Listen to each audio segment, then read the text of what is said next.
Happy Friday, everyone, and welcome once again into the Card Closet.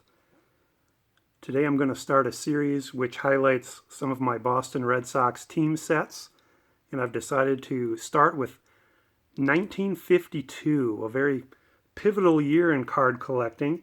It's the first year that Topps was in the game with real cards. They had been around a year previously with some game cards. But in 1952, they produced a full set of what we think of today as modern baseball cards. So I thought I would run through my 1952 team set. I don't stop with just the Topps, however. I like to get one card of every player that has a card each year. So most of these will be Topps, but as you see at the end, I had to go into the Bowman brand to get a couple players. I had to go into Burke Ross to get one player and Redman to get the last player. So without further ado, here we go with 1952. A lot of these are in pages, so I'm going to do my best to show them in the pages. Hopefully it'll work out. So starting with the Topps, going in alphabetical order. Start with Al Benton. So as you can see, it's in fair condition. It's a 1.5. In 1952, there were 407 cards in the set.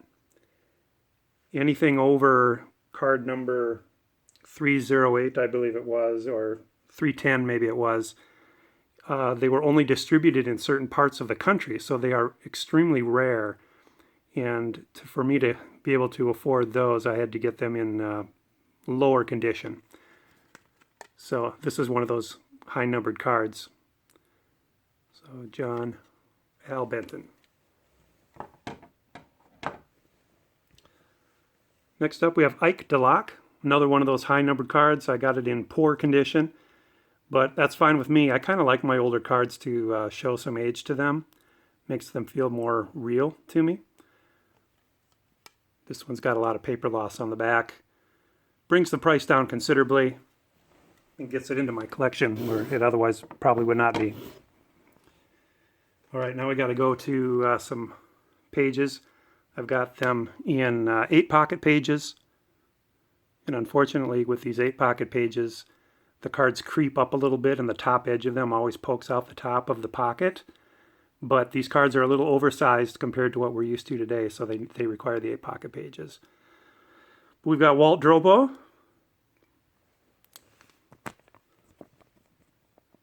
Dick Gernert, Dick Brodowski, I believe he's a high number. First familiar name here, Dom DiMaggio, Al Evans, and Billy Goodman. Page number 1.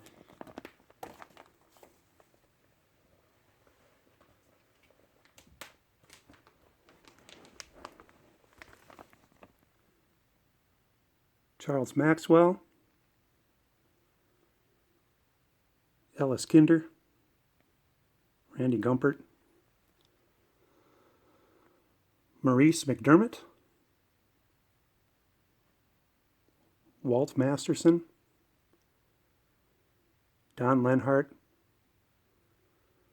and here's where I wish I wasn't saying the names out loud because I don't know how to pronounce this, Leo Keeley, not sure. There was one card on that page that I have graded. Another one of the high numbers, Ted Lepsio. I've got it in poor condition again. These cards come in lots of different colors of backs. There's gray backs with red, there's gray backs with black, and there's white backs. One thing interesting about these photos is that they are black and white photos that were colorized later. So it's kind of similar to those old movies that you watch from the 50s where it's been colored later. That's exactly what happened. That's what they did with these cards too. Took a black and white photo and colorized them. All right, continuing on with 1952. Vern Stevens, Johnny Pesky. Love that card. Classic player, classic Mr. Red Sox for many years. I love the video of him as an old man in the clubhouse pumping his hand into the air when the Red Sox got the final out to win the 2004 World Series. Carl Olson. Not sure how to pronounce this one. Gus Nyros is my best guess. Faith Roneberry. I believe that's a high-numbered one as well. Ray Scarborough. Mel Parnell. I believe he's a Hall of Famer. Played a bunch of years for other teams as well. But I do have a few cards of him on the Red Sox. Willard Nixon.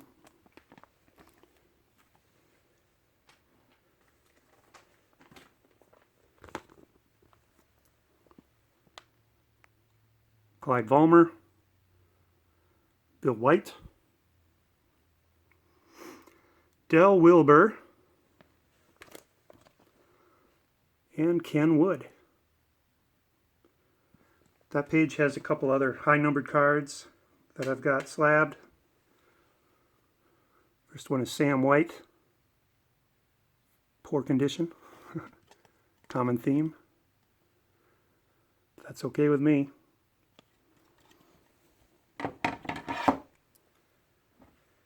And Archie Wilson, another high number. Tough to get card. In good condition.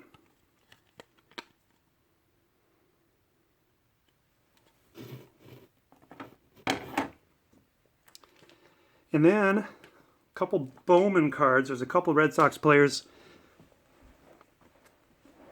that aren't in the top set. So to get those, I had to go into other brands. Got Fred Hatfield. Not sure what the politics was back there for getting into one brand versus another. I don't think they were signing exclusive deals quite yet.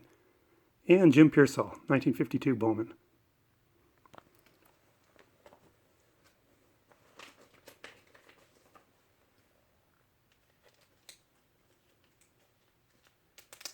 Next one I neglected to take out of the bag first here, second.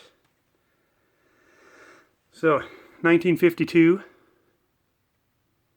Redman, Ted Williams. There are a couple of those top sets in Bowman sets in the early 50s where he's not in them. Here's the back.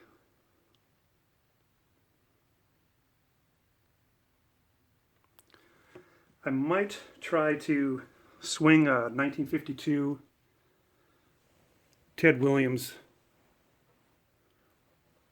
Burke Ross. They're pretty expensive.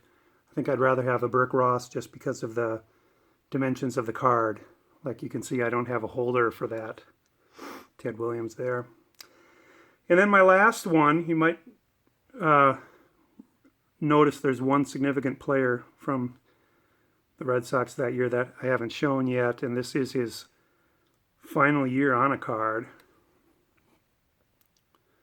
Bobby Doerr, 1952 Burke Ross. The card is in really good shape, but it's only an authentic grade. So what I believe, and I'm not exactly sure on this, but what I believe is that because the card has writing on it, it gets graded authentic. Can't have a mint card with writing on it. So when I see authentic on the card, I don't know if it's because it's got the autograph on it or if it's, bad shape. Are they authenticating the card, the piece of paper it's on, or are they authenticating the autograph? So Bobby Doerr, he just died a couple of years ago. He was a very prolific signer of cards. And I actually sent him a card in the mail to sign about 3 years ago, and he sent it back, or somebody sent it back in the return envelope with no signature on it. So that was just a couple months before he died, so I don't know if he was too ill to do the signature or what, but not holding it against him. He's a good guy. So there you have it, folks. It's been a busy week for me. Had jury duty actually. Busy at work also. So it's nice to get back to the videos here. Hope you all have a great weekend. Talk to you later. Take care.